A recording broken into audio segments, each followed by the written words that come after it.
if you can start bringing awareness to the story, then you can start to recognize, oh, like this is a 7-year-old. When you're currently in chaos, to like not totally break everything. Yeah.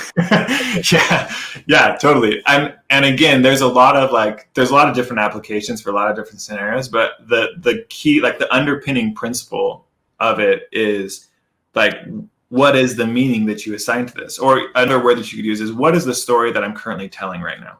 Yeah. Because if you can start bringing awareness to the story, then you can start to recognize, oh, like this is a 7-year-old, right? This is a 7-year-old framework. So honestly, like, I think one of the most critical things that you can do is like pause and journal and say what, like literally just start writing. And for me, generally, like I can't do the whole journaling thing. Well, I can when I force myself to, but I pull out my phone and I start making a voice recording, and I just start talking, because what that does, again, it's coming back to that awareness factor. When you can start bringing awareness to what's happening, the current story that's playing out right now, then you can start disrupting it. But if you don't even know what's happening, you can't disrupt it, right? Yeah.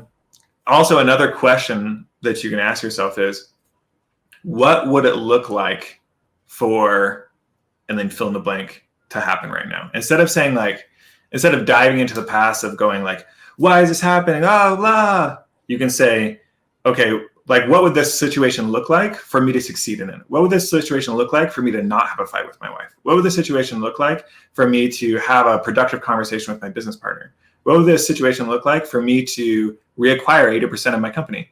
What would the situation look like, right? So it's like, what result do I want to have happen? What would the situation look like? Instead of saying like, the world's falling apart and everybody's gonna die. And it's like, no, you just lost 80% of your business. That's not the world falling apart. Mm-hmm. Like, and I know, like, saying that, you might be like, yeah, but that kind of sounds like my world's falling apart. But when we can reframe it to say, okay, like, worst case scenario, let's say that like your company falls apart. Are you dead? Can you rebuild? Can a new business blossom out of this? Like, it's like you were saying, Luis,